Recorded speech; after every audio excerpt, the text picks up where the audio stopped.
Sir, വരൂ.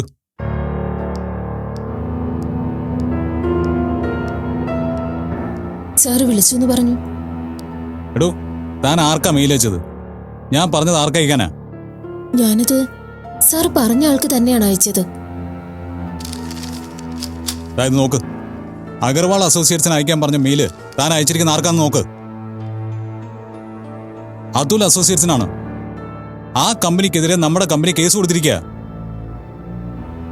അതിനിടയിൽ ഇപ്പൊ പുതിയ പ്രപ്പോസൽ മെയിൽ അറ്റാച്ച് ചെയ്തത്. റിക്രൂട്ട് ചെയ്ത സ്റ്റാഫിന്റെ ഡീറ്റെയിൽസ് അയച്ചു കൊടുക്കേണ്ട കാര്യം എന്താ? സോറി സർ, തെറ്റുപറ്റിയതാ. പേര് സെലക്ട് ചെയ്തപ്പോ അറിയാതെ മാറിപ്പോയതാ. താൻ ഒരു സോറി പറഞ്ഞപ്പോ പ്രശ്നം തീർന്നു എന്നാണ് കരുതിയത്. ഇതിന് ഞാൻ മറുപടി പറയണ്ടേ? സമയത്തിന്റെ മെയിൽ അയക്കാത്തതിന് അഗർവാൾ അസോസിയേറ്റ്സിനോട് ക്ഷമ പറയണ്ടേ? ഇതെല്ലാം എന്റെ സ്റ്റാഫിന്റെ അശ്രദ്ധ കൊണ്ട് പറ്റിയതാണെന്ന് ഞാൻ പറയുമ്പോ ദേവാ ബിൽഡേഴ്സിനെ കുറിച്ച് അവരെന്താ ചിന്തിക്കുക? ഇത്രയും ഉത്തരവാദിത്വം ഇല്ലാത്തവരാണോ കമ്പനിയിൽ വർക്ക് ചെയ്യുന്നതെന്നും അത്തരം ആൾക്കാരെയാണ് ഞങ്ങൾ റിക്രൂട്ട് ചെയ്തതെന്നല്ലേ? ഒരു പേര് ശ്രദ്ധിക്കാൻ പറ്റാത്ത താൻ എങ്ങനെ HR ഡിപ്പാർട്ട്മെന്റിൽ വർക്ക് ചെയ്യും? ഈ രീതിയിലാണോ താൻ ബാംഗ്ലൂർ ഓഫീസിൽ വർക്ക് ചെയ്തുകൊണ്ടിരുന്നത്? കാര്യം പറയുമ്പോൾ എന്തിനാണോ കരയുന്നത്? ഞാനിവിടെ 100 കൂട്ടം ടെൻഷനുമായിട്ടാണ് ഇരിക്കുന്നത്. അതിനിടയിൽ നിങ്ങൾ സ്റ്റാഫുകൾ ഇങ്ങനെ പെരുമാറാൻ തുടങ്ങിയാ ഞാൻ എന്ത് ചെയ്യും? എന്തു പറ്റി? ഒരു മെയിൽ അയക്കാൻ ഏൽപ്പിച്ചതാ. പേര് മാറ്റി അയച്ചിരിക്കുന്നു. ഈ കുട്ടി നമ്മുടെ ബാംഗ്ലൂർ ഓഫീസ് തന്നെയല്ലേ വർക്ക് ചെയ്തിരുന്നത്? എന്തു കഷ്ടമാണിത്. സോറി സർ, ഇനി ഞാൻ ആവർത്തിക്കില്ല. മിണ്ടരുത്.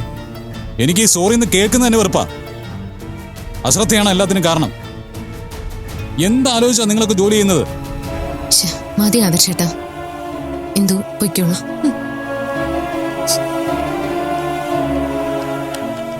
ഞാനും നോക്കട്ടെ. ഓ, അഗർവാൾ അസോസിയേറ്റ്സിനുള്ള മെയിൽ മാറി അയച്ചു അല്ലേ? കണ്ടോ, തനിക്കൊട്ട് നോട്ടത്തില്ലെന്ന് മനസ്സിലായില്ലേ? ഇതാണ് ജോലിയിലുള്ള ഇൻവോൾവ്മെന്റ്.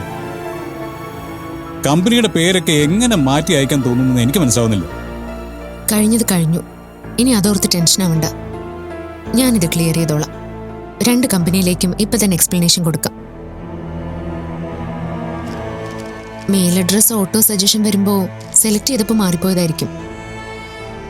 ആ കുട്ടിക്ക് എന്തൊക്കെ ഇഷ്യൂസ് ഉണ്ട്. ഞാൻ ആരുടെയും പേഴ്സണൽ കാര്യങ്ങളിൽ ഇടപെടാറില്ല. അമ്മയായിരുന്നപ്പോ അതൊക്കെ നോക്കാറുണ്ടായിരുന്നു. ഞാൻ ഇന്ദുവിനോട് സംസാരിക്കാം. ആരുടെയും പേഴ്സണൽ പ്രശ്നങ്ങൾ കമ്പനി എന്റർടൈൻ ചെയ്യാതിരിക്കുന്നതാണ് നല്ലതെന്നാണ് എന്റെ അഭിപ്രായം. അതിലൊരു മാറ്റം വരാൻ കാരണം മീരയ്ക്കുണ്ടായ പ്രശ്നങ്ങളാണ്.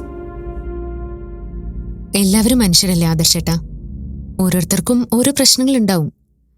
അത് നമ്മൾ കണ്ടില്ല എന്ന് നടിച്ചാ നഷ്ടം നമുക്ക് തന്നെയായിരിക്കും. ഒരു കമ്പനിയുടെ വിജയത്തിന്റെ രഹസ്യം അവിടെ ജോലി ചെയ്യുന്നവർ തന്നെയാ.